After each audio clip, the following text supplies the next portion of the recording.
Um, well, thank you everyone for being here. We're so excited to have you here. We have some representatives from Dine Sanis for Justice, including Catherine Benali, former council delegate, Janine Yazzie, Jaden Wuleto, and Shandine Yazzie. So we're super excited to have you guys here. I think we'll just go ahead and get started with introductions. Ethel Branch and Chef, Beaver 20 Michelin, Nakai Bashish Chin, Sidna Jenny Dasha Che, Do Nakai Dashanala, Sezizi Dinasha, Kintana Kehashche, Akotego, Dined San Michelin. And again, I'm personally very excited to have you all here. I've been seeing what you're up to, and it just, as a former attorney general who tried to shine a bright light on these issues, the needs of our people for safety, especially our women and children, it's really exciting to see you guys bringing some light to those issues. So I'm going to turn things over to Shema, Catherine Benali. If you'd like to introduce yourself. Yeah, she honshit edgy do it on the enchlinigi akia ani than the enchla. Ashi a bits ado chishike Kapaha edashe killa chini edashanale. Then a hot so holye ado egison nasha. So that's how we holye ado. What is done in Nishle, a manchle do, a masando, a nalanchle. What is done in Shle. Yeah. Well, thank you. Yeah. Janine, if you'd like to introduce yourself next. Oh, yeah, Shikedo Shidana, Share Janine Yazi and Shia. Tinan Janine, Shlendo Todachini, Bashichin, Nathlana Dashichedo, Zikai Dashanella, Tessa Anna Dinashak, Adena and Joja Dashahoan, Shado Manshle, Alkota Dine Sana Nishle. And really happy to be here, co-founder of Six World Solutions and sister in the cause with Dine Sanis for Justice. Oh. Wonderful, thank you. Shandine, would you like to introduce yourself? Yat Shikedo Shidina, do Shapanyo Koshop Guide. She Shandine Hayasa Gazi in a share, as she hinishlik, a god Bashichin, Kodichi Dashache. Yome Dashanel, Agush Ego Shidinedo, Akimo Art and Bill Yome Stan in the snow. Child saw that Nasha. Sagaho done it, yet she ran it. Hello, my name is Shandine Yazzie. I am one of the members of Denise Sanis for Justice, and I am also a student going into law and a tribal advocate working with peacemaking. So yeah, and I'm also a member of the Info Shop, and it's nice to be on. And yeah. Shandine, thank you. We're happy to have you here. And Jaden, would you like to introduce yourself as well? Yeah, shake it also. Adona in a shinige ya torigini nishlom, ma idej gizni e bashishin, nuete do hiraza e dashiche, ado taba e dashanale. Agot our manishle, ado adzana nishle. I'm from Goat Springs on the Navajo Nation, and I'm also a mom and a member of the Nesani for Justice, and also a collective member of Info Shop as well. So yeah. Great, thank you, Jaden. Welcome, everyone. Well, I don't know who wants to field the first question, but maybe just tell us a little bit about the origins of Denise for Justice, and the issues that you guys are focusing on, bringing attention to. If you could share some of that background, that would be wonderful. I'll do that. I think we were just doormat waiting for the opportunity, and Council Delegate Eugenia Charles Newton presented that. I say she opened the door and we just threw it wide open. So there it was. right before us.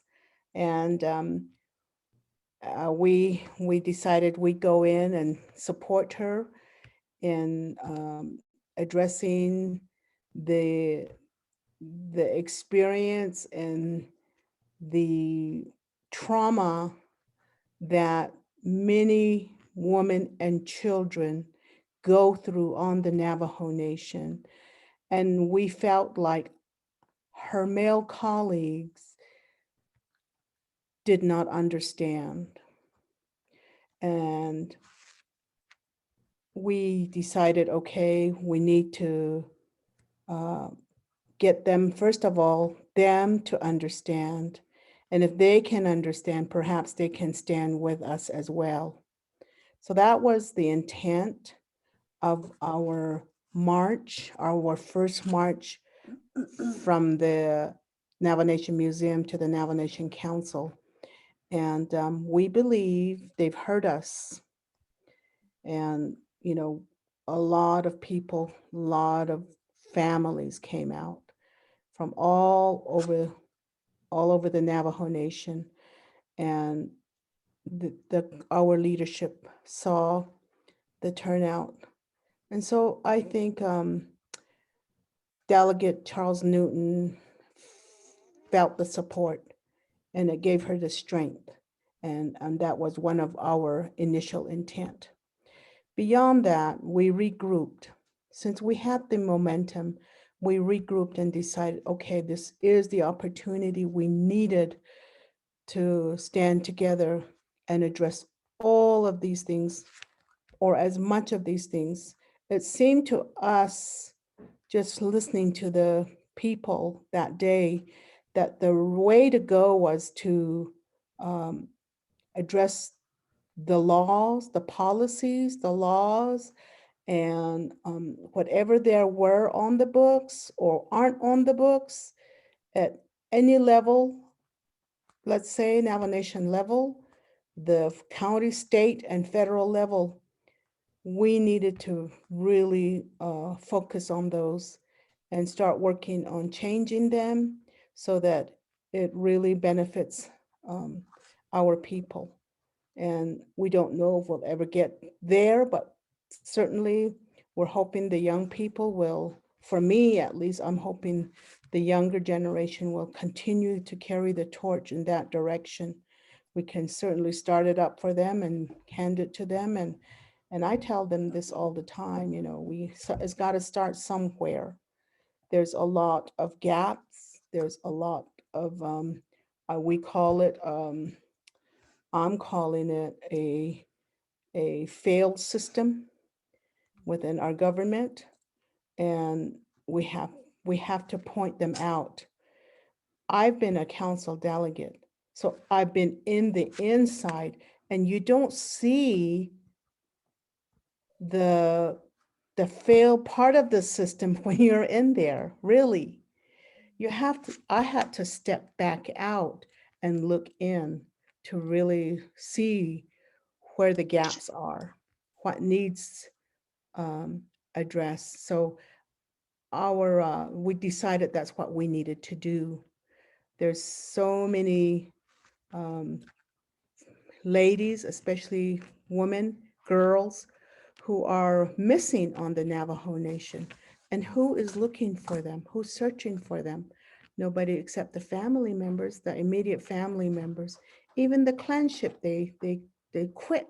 They give up on trying to find these missing girls and mothers and grandmothers. So we can't let that to continue happening. And then there's a lot of abuse on the Navajo Nation, and especially with COVID, we understand the abuse has doubled or tripled. And who's addressing those?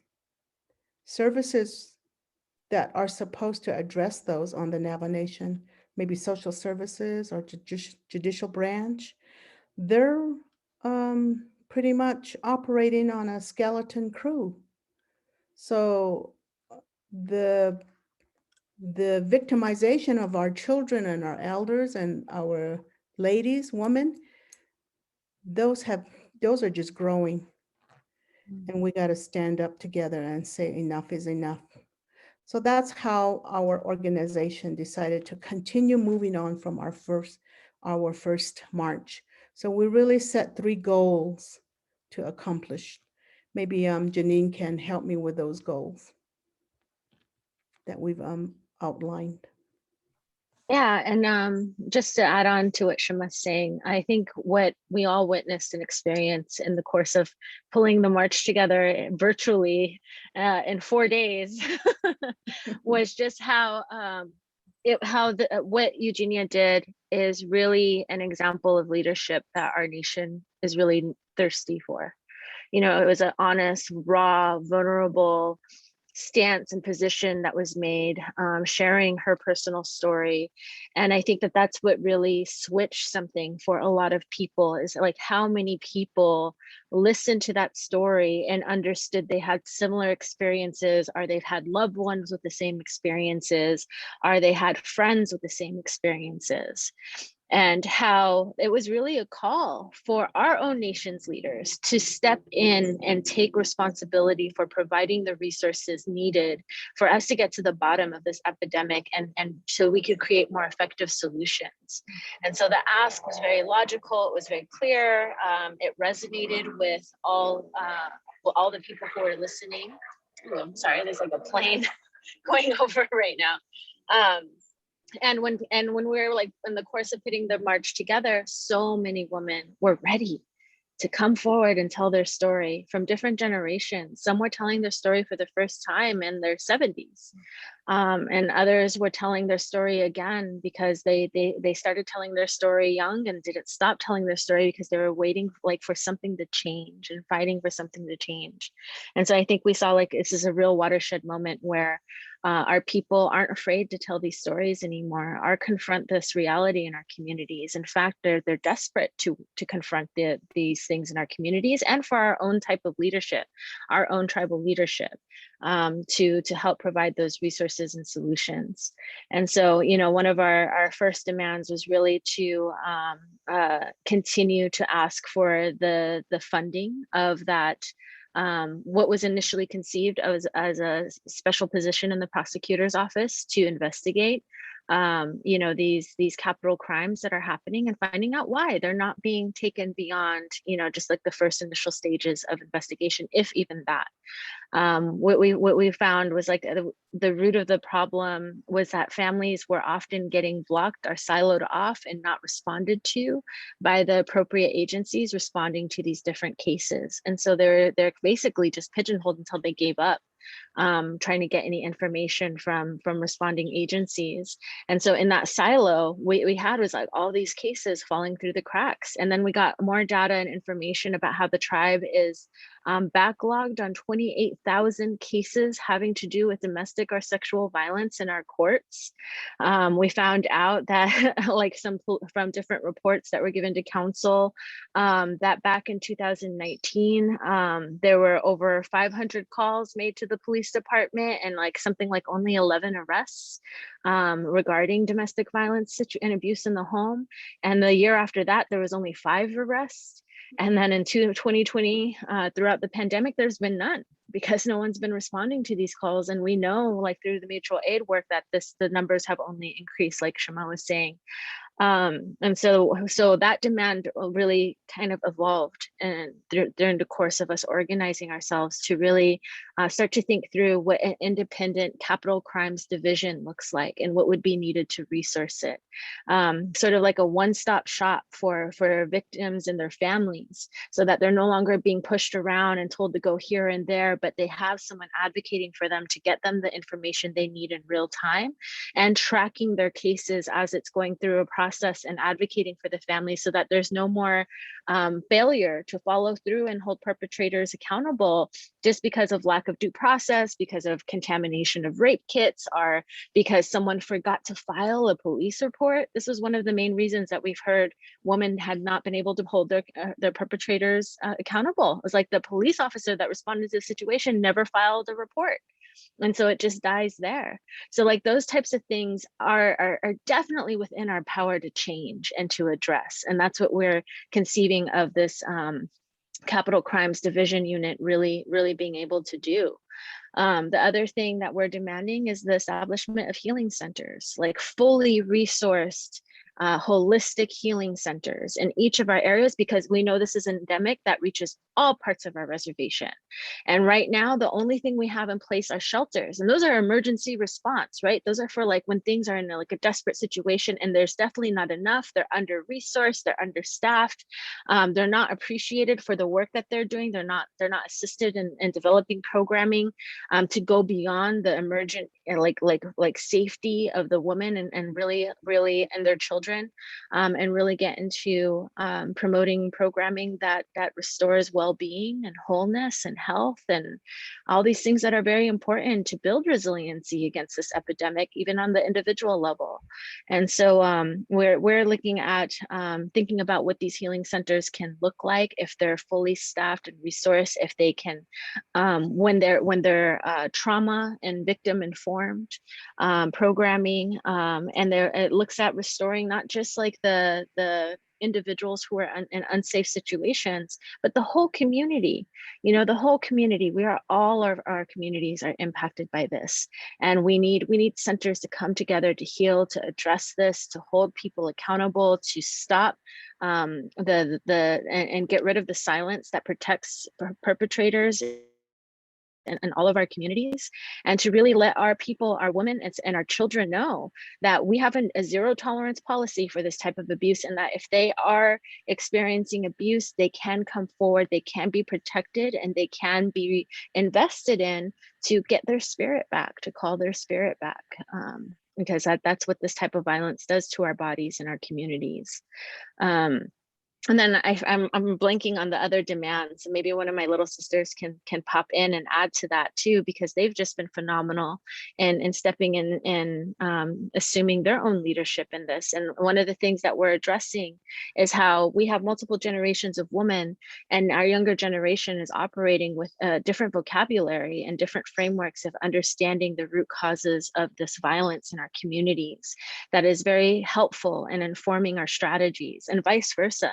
Our Sanis, our grandmothers, our aunties have all this wisdom and experience of having worked within these systems in different ways and surviving and thriving in that process to teach us what that resiliency looks like as well, so that together we can create this cross-generational strategy that really helps us tackle the sickness in our community. So I want to give them some time to talk about that. Aiden, do you want to go first? Yeah. Okay.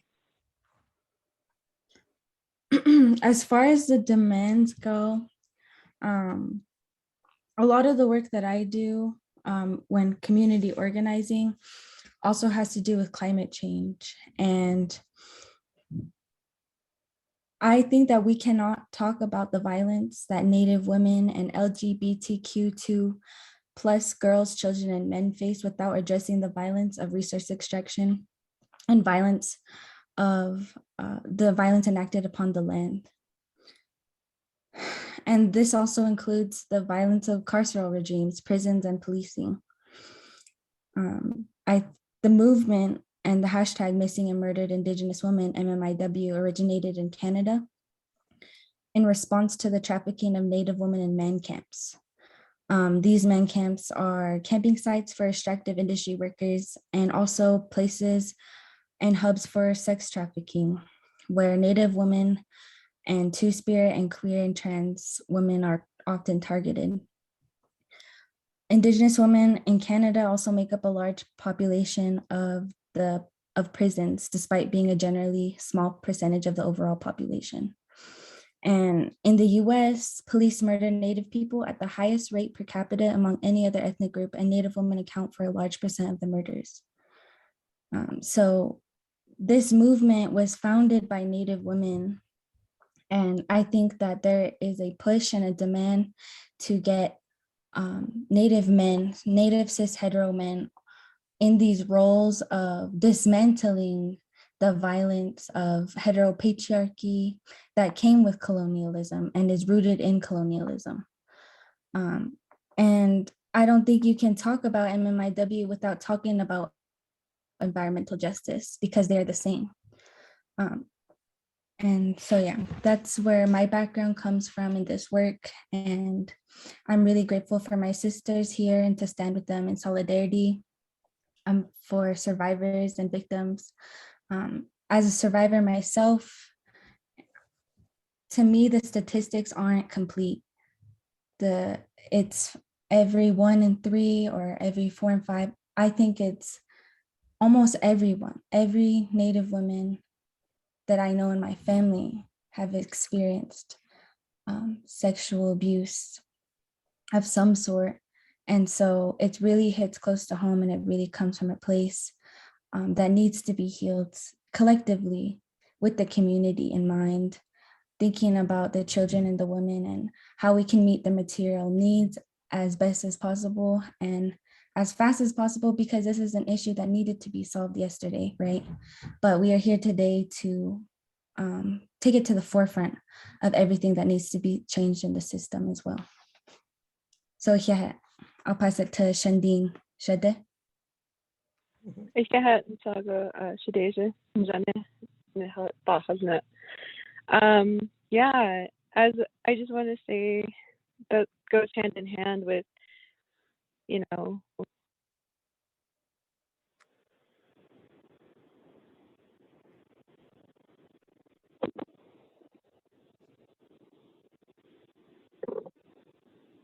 Shandine, we can't hear you.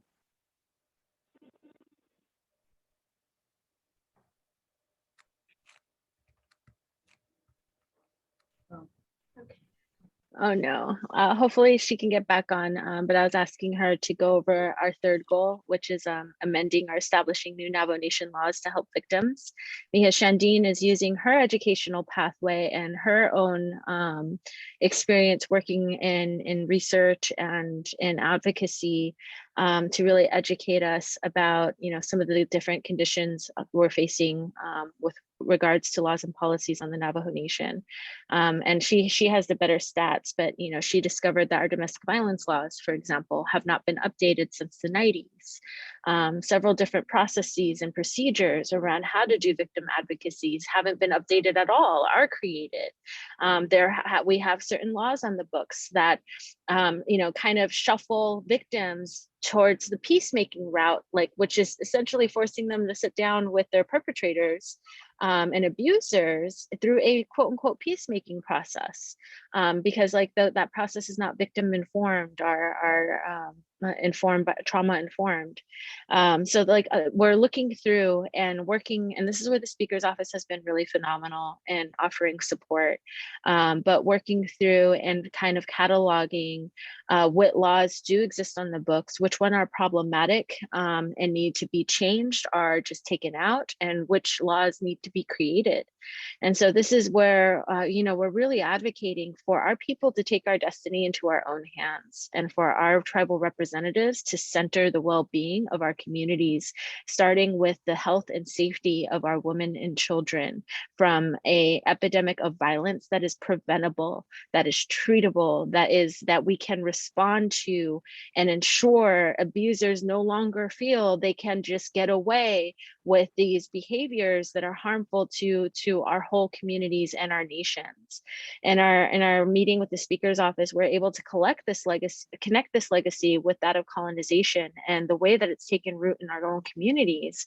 And I reminded him about the saying that you know, a nation is not conquered until the heart of its women are on the ground. And we're very much facing a reality where we're doing that to ourselves now, are allowing those conditions to persist in our communities, and we have to stop it. And so I think that's where everyone is really getting a lot of support for the approach that is being taken, as well as for the call to action that's being made, because everyone's tired of it and we want real solutions. Yes. Oh wait, Shandine's back. Yeah, sorry, it dropped. I'm like on the res and it's really hard because I have no Wi-Fi and the data is terrible. That's another thing that we need to like also bring in awareness to is like there's not enough cellular data, there's not enough signal. Sometimes folks need to make calls and you can't even make those calls, or you have no access to internet or Wi-Fi either for resources or anything. So thanks. I just stepped off real quick, but I know I wanted to talk a little bit about the laws and the changes that need to be made. And I just want to say that, the Navajo Nation has been neglecting their duty as leaders for our people. And, it's important to follow our traditional teachings, because from what's in those teachings, we know we can draw upon like the foundations, like through fundamental law or through, what our elders have taught us, what was told to us before, on even like how our society used to be. And, that's understanding the connection, the interconnection with it.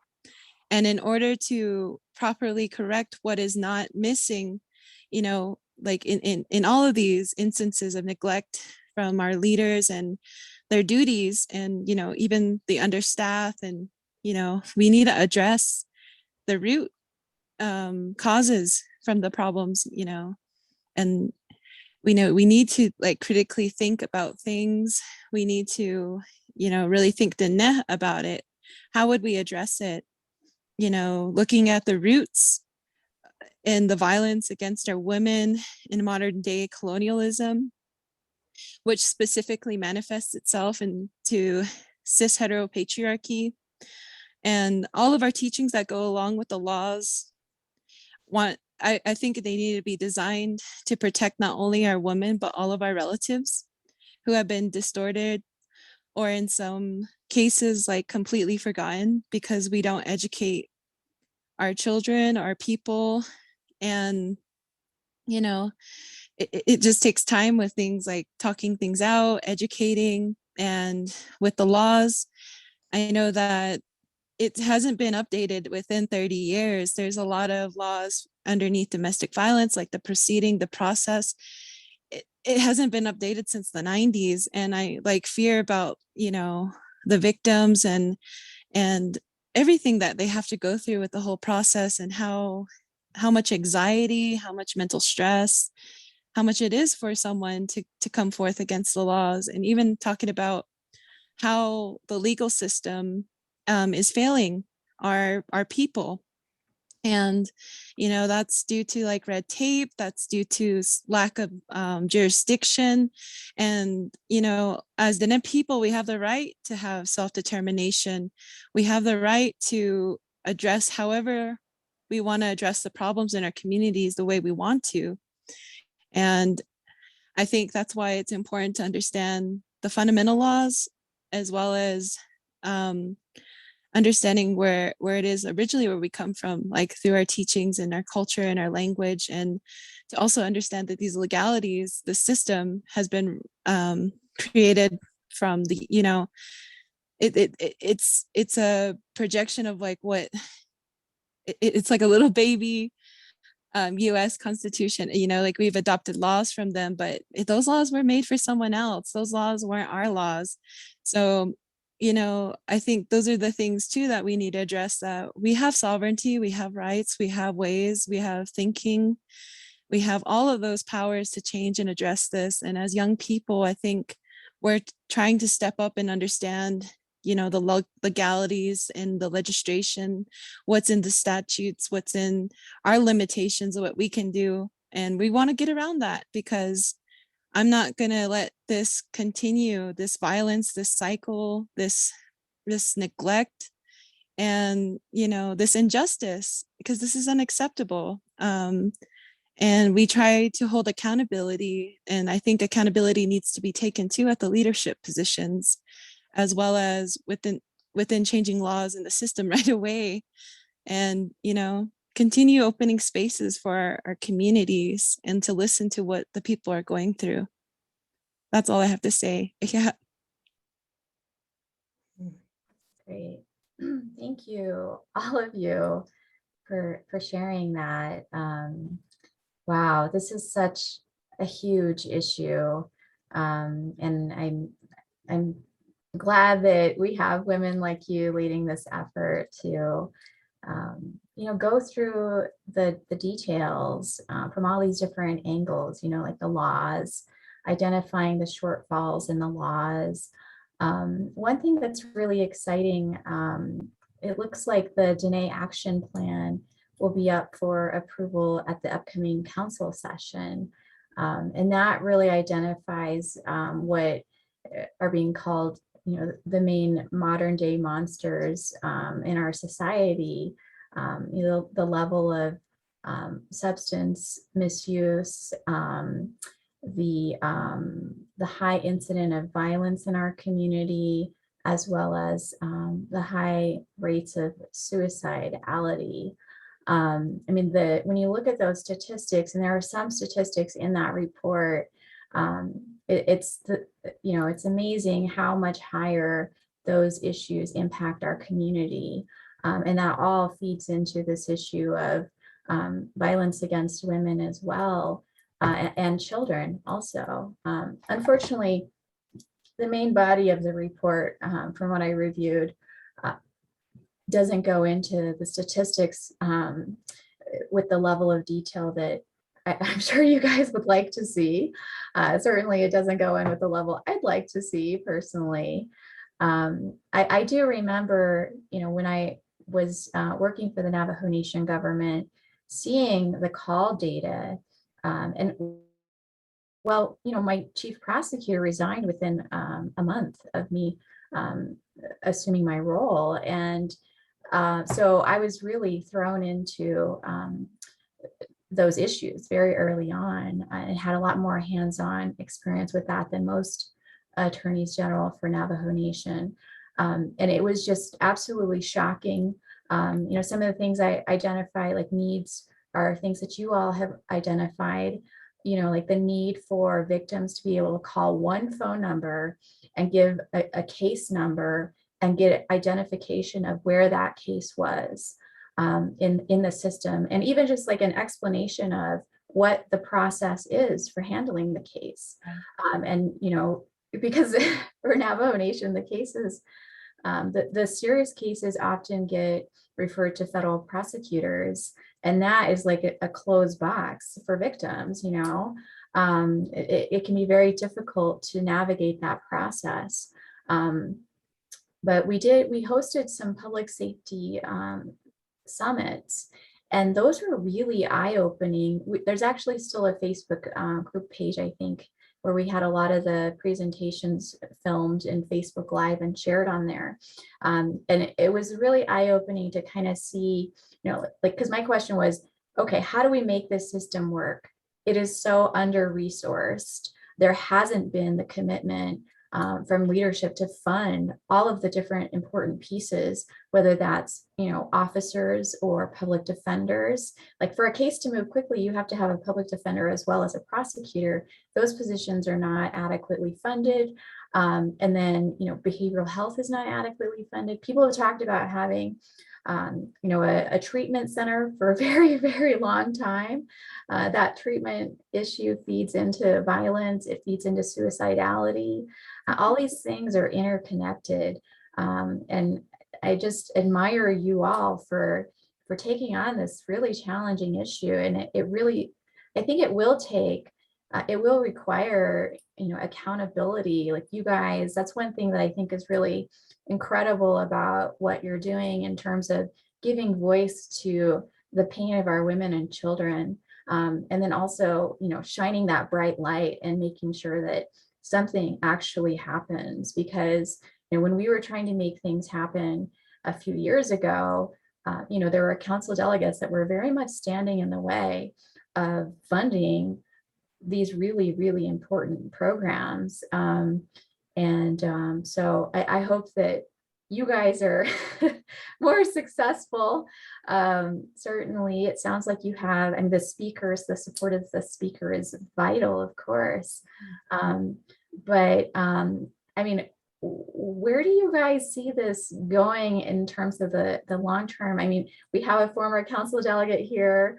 I mean, one thing that comes to mind for me is we need you women in council, making these decisions, making sure that that women and children's health and safety is a priority.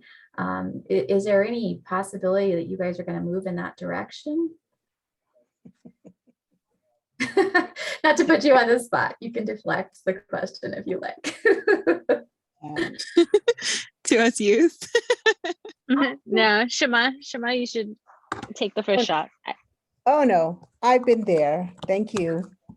Been there, done that, and I like being from the grassroots now. I like that. I feel like I have a bigger voice and a broader perspective of things. I have to agree with that. I think it's definitely one strategy to get more qualified leaders, women, two-spirit leaders for our nation. But that's only one part of the process we need to really enact change, because that structure will always have its limitations. We have to take back our own power in our communities, and that's why I also like being grassroots, and why I really love this way that we self-organized, led by Shema Catherine and Charlene Jumbo and Christine Laughter. Really just being so loving and open and welcoming to young, like our youth on here. I'm like the middle-aged mama. Like I'm the cool auntie in the group. And then we have our youth, and just the beautiful way that this collaboration is happening, I think in itself reminds us that the way we're going to affect this change is by building collective power, by holding each other and believing in each other to organize in our ways that are necessary to ensure that we're attacking this epidemic, this sickness, this monster from all sides. We're each responsible for the well-being of our grandmothers, of our aunties, of our sisters, of our nieces, of our daughters. We're all responsible for the well-being and the health of our babies, our children that are living in our nation, or that are living in homes. And the way that we can really fulfill that responsibility is through loving action. And I think that's what the march was for the first go around, is this call to action that really resonated with women. I didn't get to go because I was on a work trip in Alaska, but I was getting calls all day from my sisters, my friends, my aunties, my son, my mom, talking about how powerful it was to see so many women and men and children standing up and speaking truth to this ugliness that has existed in our communities and haunted our generations of our people, for them to process and realize for the first time, like enough is enough. We're not alone. If we say something, we can find support with each other. The question about how the government responds is still going to be, something we figure out as we go through this process. And I think in that we're still open to our president working with us and not around us, and not in his own way to address this issue, but working with us. And we have to keep that door open, because it's like I said, it's all of our responsibility to take care of the health and well-being of our nation. And that's where the evolution of this is going to go. So the next step is to continue we're going to march on Monday. We're going to go through the same route. We learned a lot of lessons from the first one. Go through the same route, but still want everyone that wish they could have participated in the first march, are people who weren't able to go because of different responsibilities, to come, to stand with us, to see the beauty that's around and exists in their people, to see the strength that they show, to see and for yourself how and why, and feel that energy of how and why we know we're going to be successful this time. We know we're not going to stop until our babies are safe, until our sisters and our mothers are safe, until our women stop disappearing, until our two-spirit and LGBTQIA relatives can walk and live in safety in our own communities and assume their positions of leadership. And that's the vision, that's the goal. Well, I'm certainly very excited for Monday. I'm going to be joining for that. And you guys are just, I love that. I mean, as you were speaking about it, Janine, and just sort of the loving way that this is moving forward, it's so beautiful and powerful, and so encouraging to hear. And I just love, you know, I have family that have been impacted by sexual violence. And, you know, like with my nieces, like, okay, so it's just a question of like, when is this going to happen? You know, it's not really a question of whether. And so, you know, it's really great for those victims to see that they're not alone. And to see other women, you know, speaking their stories and coming from a position of strength and doing so in that loving environment where they're not going to be judged for, you know, what they share. So it's just really incredible to see what you all are doing. And I mean, this could be a whole nother conversation, but you know, with what Jaden shared earlier, you know, it really goes to the structure of our government and the reason why our government was formed. It was to facilitate extraction of our resources. And it just, you know, how do we get something so imperfect to a place where its purpose is to protect and serve our people, especially our most vulnerable?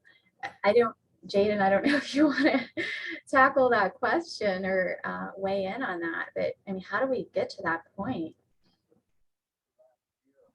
I think a lot of what my role is as a young person in the movement is to have this creative imagination and also to use that critical thinking and that four-directional thinking process to really prefigure what our systems can look like beyond what we have set in place right now as council.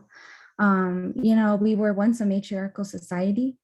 Dine society is now male dominated, a tribal council that is motivated by profit, even when it's at the expense of well-being of the land and water. So due to this inscription of this settler government on Dine territory, heteropatriarchy and capitalism now dictate the finer functions of the Dine government and politics as well. So these systems were made to disempower us as women, as queer relatives. It was made to disempower the land and the water. And it continues to violently erase matriarchy as well as queer, trans, and non-binary identities from our territories as a means to destroy our livelihood and our chances at a healthy and dignified life for all relatives. So I think what me and Shandine are working on together, you know, we talk a lot about Dine fundamental law and how it would be to revert back to these practices of kinship, of having that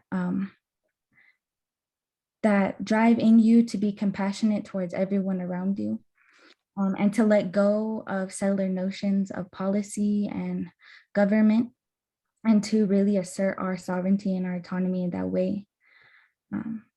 So yeah, that's all I have to say.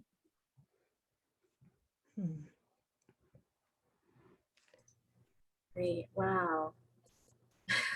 I see what Janine is talking about. I mean, with the youth perspective, the freshness and the creativity that you mentioned, Jaden. I mean, that is so needed to kind of reimagine, you know, what our future could be if we kind of stepped away from what we've been trapped in for so long. Shimaj, if you want to add something. Yes. Ahia nana. Yat e kaya atahwis aj. The nebi kaya dog e hote hol au. Nihi edi ama do amasan amayaj anala astan ado ade do etej ado eche Edo tanitlon. Beda ahiltso dide. Halet au eya o halet au et op e kasil ka halet au o nihilch e huil jish adole. Obeda ayilni johot atsede kes sani ni glinigi. Nachalchene nich masane nich nale. Hansogoshi yego yinil nakhe. Hitabedi yolni Ado ba alchin da hajoshi bitsant da hale do bezet dan dast e. Okokot a eya nichilchaz ade nebe keya bakagi. Halet a o ochonit ela jo echidit nido eben nashita ahil sot sani nit linigi. Ado o tagahot zane besh basa ane. Edan hisachin le. An hishi ite kaadil walto ik hadit zishi benige. Oko huitza to honzate hini tra. Ladil nil tsida yego ladil nil a de nihinajin. Ado bana ikha alto nihinat ani dan linigi. Hidet lash wal yehegi a gedo hajona o kapol tra. Hot a de lado nil jo nitzin nihe. Oko tra go has a se bansi kesto ba yelti. Dig at heit dat a heshi tipit yol ni hota. Do beho zi gota. Edos dago bit is yin gota. Jodna iso ol yehegi beze ist in fulje. Oko ya. O what kosh ha heit do ba wind in da jo. Hashit ni Washington do ni salada beltahona anje hashit edots need edge yinel edo yent edo yidel nishta johot egin hitil Oko echt edol nil nitzen echt edil nil nitzen aniche kodo Akoko Capital Crimes Unit din. Tsida enodlen do leliki nle bet all it si sa bets oskidene laje enodlen do leliki edon hilbe hozinda. Akwegi idin na nishin no linigi do bi ho inigi do nihido lato baha do zidon hika do lwachadin. How do we establish this capital crimes unit? I, for one, have no idea how it should look. We call upon our people and others that are interested in our people, our Native women, receiving this justice. We call upon you to assist us in that very respective. How should this unit look? Where should we place it within the Navajo Nation government? Quagin ideal kid, large. Ado behas ani dan linigi at home nalsos ben dan degi da bakagi. Hashit ado ben annishta. Hashit ado nihidel nida. Tsetash heit bet zilo otil nilto nihidel nigo de nebe bedel nigo. How can we make our existing laws effective? How can we make sure that they work for us? How can we, as Native women and Native people, ensure that justice is served using the existing law? If it doesn't work, do we need to change it? But the nanje haibit edotzo. Adon late o has aje, don le Washington, pepe has ani, don hitadel nida don habit zilda. A koye banet ido lech benige e shalchene sheltra hasilko, da is a not ado danichinol inigi. Ado kune ya, tra kune has ya. Het ash deep benigi agi bits east at hilyagi. Ben se kesgil het de gestiligi. Esh het dotze. Hashit ben se kes bandol jol. Jo edo ban si kes. Ati ne healing centers, therapeutic centers that's dalje. Kon de ne height bin istilpensa kesistiligi epa asht edolni ado piken lenigi ta njono na beten tindon njono Belnahuito alto hujon na talto le trade dimbik etkim khao hon benatilni ebini yehot a nsikes Ti gonne has a need ban nane seat in Ecuador heshi yahazi at our infrastructure and existing infrastructure is ineffective for us, meaning 911. If somebody were to be maybe under death threat, way up there in maybe Black Mesa, and there's the system is bad and poor out there. We all live in the rural area. Hashita eto din habanda chitinda. Okodid into you a kon nhesh do khed. Beso genon le Washington, they are the you roll money, but they're not addressing it. They're not addressing our needs with those funds that they get on our behalf. Auto address, role addressing. How will the call for 911, and should somebody decide to respond as quickly as possible to this urgent call, how do we make sure they get to the right address? These are not in place. Infrastructure.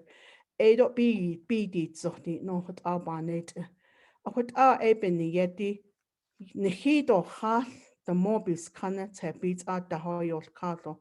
Saga hot zande, besh basa anna. Jalan audit eshi Zoom that's a Zoom meeting. What ashi that's that jelehndi. Jo kundi nihiran. Saga hot zande council chamber en hin hiran. Jo de yahidi kahi, but tato dan his dolce. Nihe and the has tigi. Nihe das deligi, nihin das deligi, edan his the dots inly. Ahande sha in he got these doors in. What abin ye eat and shall chin shall trahasin. Yeah, Shima.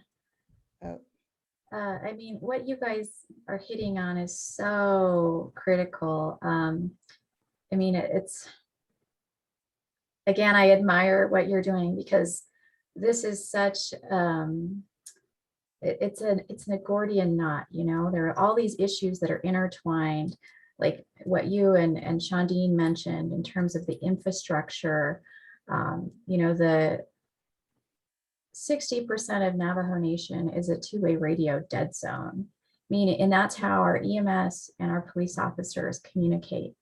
It's not even a modern system. That system alone is going to take tens of thousands of dollars to put in place so that we have 100% operability on the nation. And that's, you know, partially why officers are not able to respond well. Like, I mean, if they're on the road trying to find a house, they don't have seamless connectivity with the operators or dispatch to help guide them to where they need to go.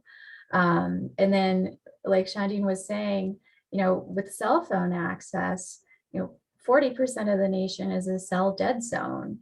And it really depends on which carrier you have.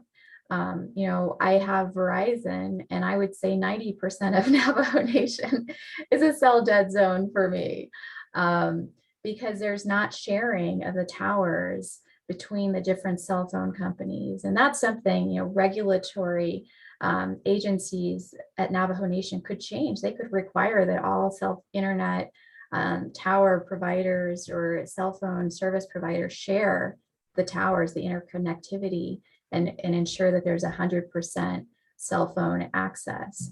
So, I mean, these are just, yeah, really, I'm glad that you guys are highlighting these issues because they're so important. And then, you know, Shema, going to infrastructure again, having 75% of our roads unpaved, you know, that also makes it difficult for EMS and public safety to respond. The rural addressing issue has been an issue for a very long time, and it seems like no progress is made ever. And yet we have NGOs like Rural Utah Project that's able to do it in a community, in a region very quickly. So, I mean, I think, I don't, and maybe that's why you guys are saying like the grassroots approach is the better approach. Because I mean, maybe that's what it does require, is empowerment of the people at the local level, just, reaching out and doing the addressing themselves. I mean, I've seen that beautiful story of Cow Springs doing that. They waited for so long and it wasn't happening. So they just created street signs and did their own addressing system without waiting for central government. But I mean, what do you guys see in terms of that vision? Because I mean, the other piece of it is the data, to get the real data, waiting for the Navajo Nation government to provide that, you could be waiting a very long time. But if people were to self-report to, some kind of system that you guys put in place, you might start seeing more true data in terms of the impact of sexual violence in our community. Do you guys have any thoughts on that kind of approach to data and resources? I can just address the accuracy of the data it's not adding up. The police, how they hold data, how they hold rape kits, how they hold these kids in their care. It's I've heard there was about exposure and kids getting thrown away, and that's unacceptable. That is somebody's livelihood of holding a perpetrator accountable. And I'm going to just sum this up real quick. We need our people to come together and work together and present these data to make sure that everything is adding up, and to know that we need to have these accurate. It needs to be accurate. It needs to have an investigation. I've been told through, TMC and through Family Advocacy Center, who services victims and families. They told me that their data isn't the same as the police departments, and the departments, it's based on jurisdiction. So that's the other thing that we need to think about, is jurisdiction is really holding us back, and we need to just think about at first and the people and the well-being.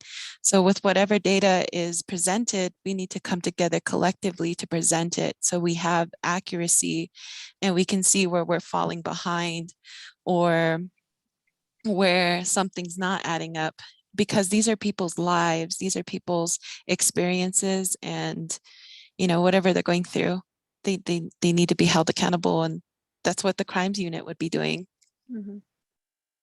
Yeah, and I was just going to add that in designing or thinking through what a independent capital crimes division looks like, we identified that data is going to be like a huge part of the responsibility, and it's going to force us to have these questions about, like, how do we store that data, how do we use that data, what does it look like, what does the process look like for protecting that information, because there's different layers of security even that you have to think about.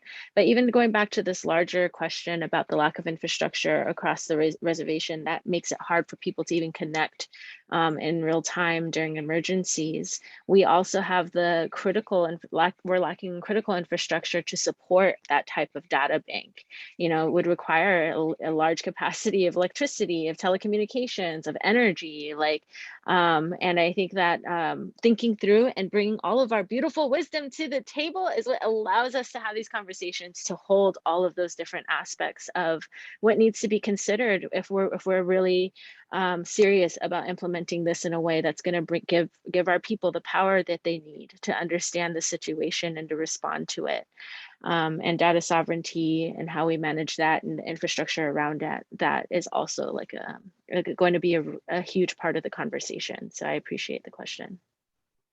Absolutely. Great. This is Shirlene Jumbo Rentilla. I'm also on the same computer with former delegate Catherine, the Honorable Catherine Benally, and I always praise her. So my input in terms of rural addressing, which is critically important. I worked at an entity where a program was implementing and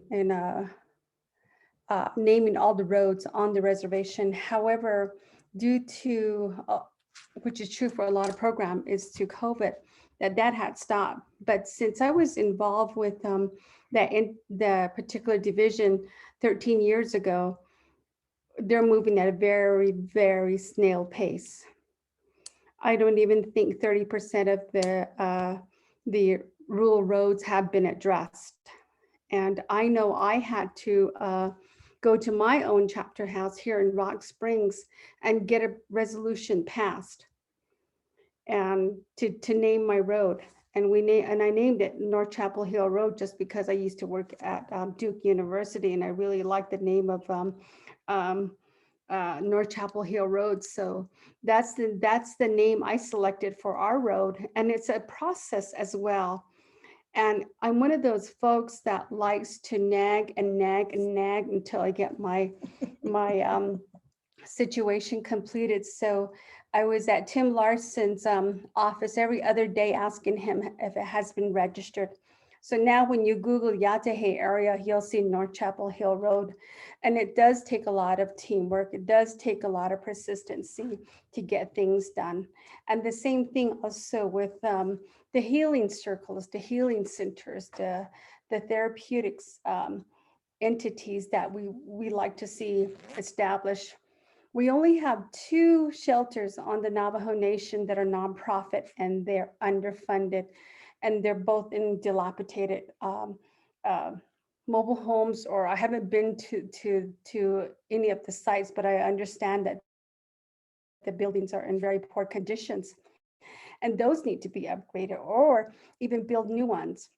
The one under Shiprock, the one that's in Shiprock is under social services.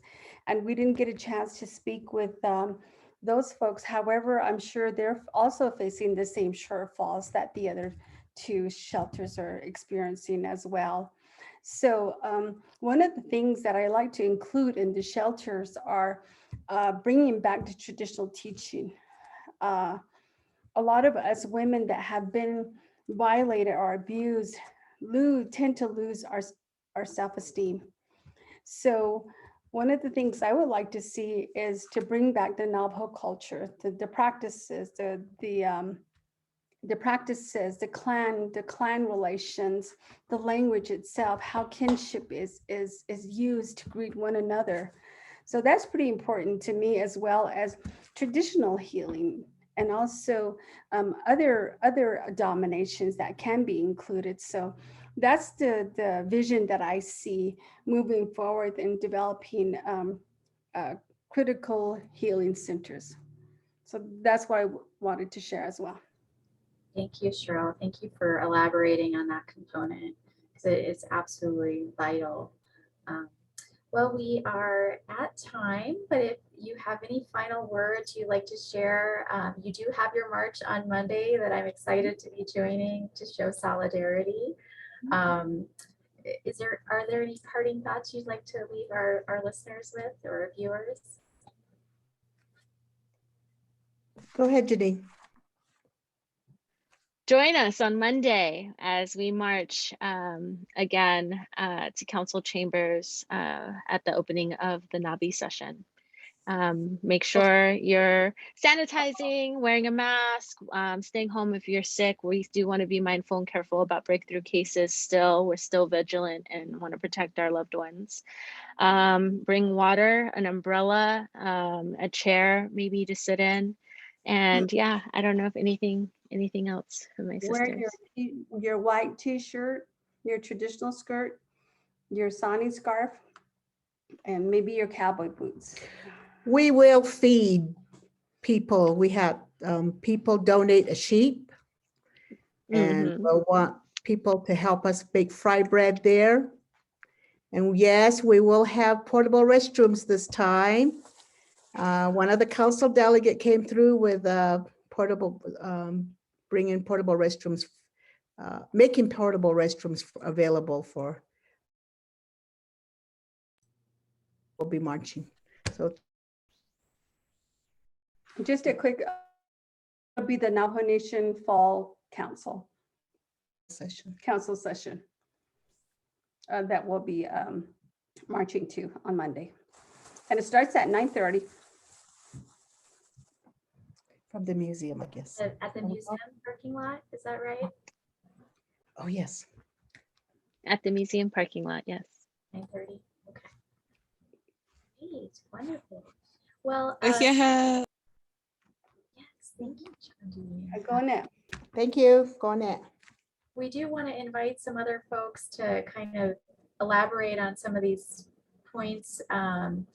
You know, there was a report issued about the needs of our public safety department.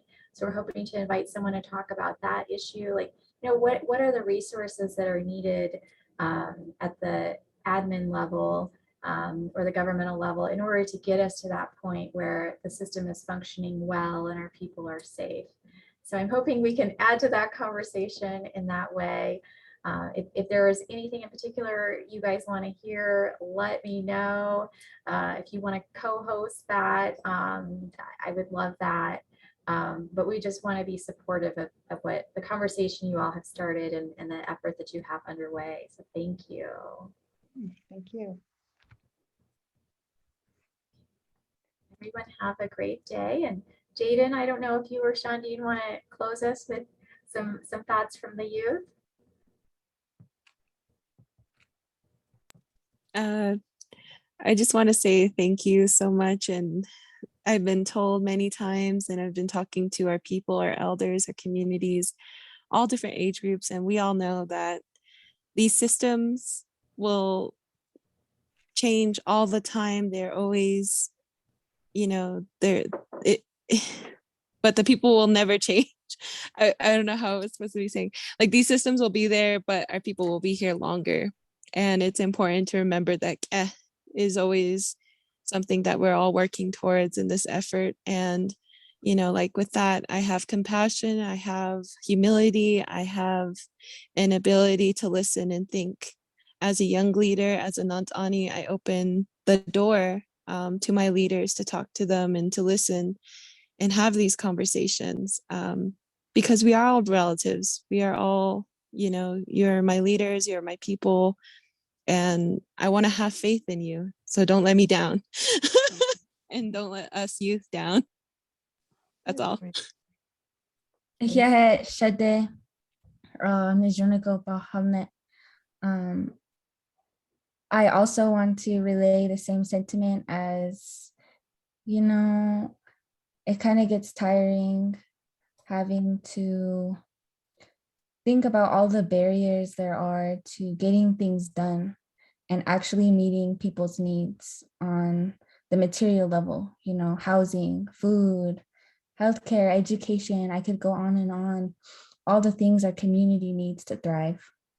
So I definitely want to leave it at, this word comes from the softest part of myself. It comes from, you know, my ancestors, and it comes from Ke and kinship. And yeah, I'm looking forward to the march, and I hope that we get a lot of people come out and show solidarity. That would be awesome. Thank you. Yeah. Great, thank you. You guys have a beautiful week, and I hope Monday goes wonderfully. Thank you for joining. Bye. I'm gonna. I'm gonna see you Monday. Bye. Donut. See you Sunday when you pick up your We're butchering Sunday. Hey. Hey. Okay, I'll bring my excited. apron. Tomorrow. Yes. Okay. Uncle Shi. Bye.